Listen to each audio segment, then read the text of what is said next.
Hello বন্ধুরা, আশা করি আপনারা সবাই ভালো আছেন। আমিও আলহামদুলিল্লাহ ভালো আছি। আজকে আমি দেখাবো কম্পিউটার সম্পর্কে প্রাথমিক ধারণা দেব। যিনারা কম্পিউটার সম্পর্কে জানেন না, তিনারা ইচ্ছা করলে আমার ভিডিও দেখে কম্পিউটার শিখতে পারবেন। কম্পিউটার হলো অত্যাধুনিক গণনাকারী যন্ত্র। কম্পিউটারের দুইটি অংশ থাকে, একটি ইনপুট, অপরটি হলো আউটপুট।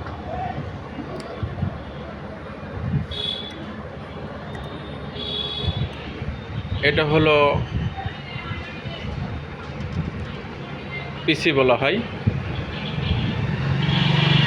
যাকে কম্পিউটারের ভাষায় সিপিইউ বলা হয়। সিপিইউ শব্দের অর্থ সেন্ট্রাল প্রসেসিং ইউনিট।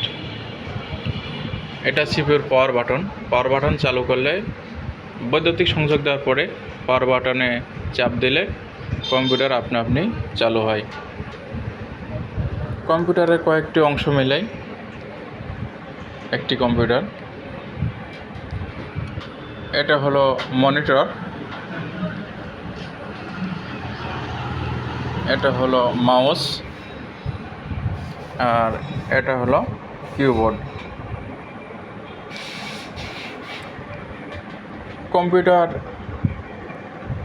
প্রধানত দুইটি প্রোগ্রামে চলে, একটি হলো সফটওয়্যার, একটি হার্ডওয়্যার। হার্ডওয়্যারটা বাহ্যিক জগতে যেগুলো যন্ত্র সামগ্রী দেখা যায়, এগুলো হলো হার্ডওয়্যার। আর অপরটি হলো সফটওয়্যার। সফটওয়্যার হলো কম্পিউটারের প্রোগ্রাম। এই প্রোগ্রামগুলো সফটওয়্যার। এখন আমি কিবোর্ড সম্পর্কে কিছু ধারণা দেব। একটি কিবোর্ডের কয়েকটি অংশ থাকে।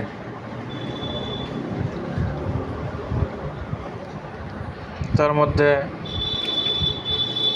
অ্যালফাবেট, মাঝখানের এই বর্ণমালাগুলা, এগুলো হলো অ্যালফাবেট। আর এই ওপরের এবং সাইডে কিছু কিছু পাওয়ার বাটন আছে, এগুলো বলা হয় পাওয়ার বাটন। এটা হলো অ্যারো চিহ্ন, আর এটা হলো ক্যালকুলেটর অংশ। সব কিছু ভাগ মিলেই একটি হলো কিবোর্ড। কিবোর্ড সাধারণত একটি ইনপুট ডিভাইস। কিবোর্ডে শুধু প্রোগ্রাম কমেন্ট করা যায়। আজকের মতো এখানে শেষ করছি। পরবর্তী সময়ে অন্যান্য আরও যাবতীয় কিছু জানাবো। যদি ফেসবুকে আসেন তাহলে আমার পেজটি ফলো করুন, এবং ইউটিউবে আসলে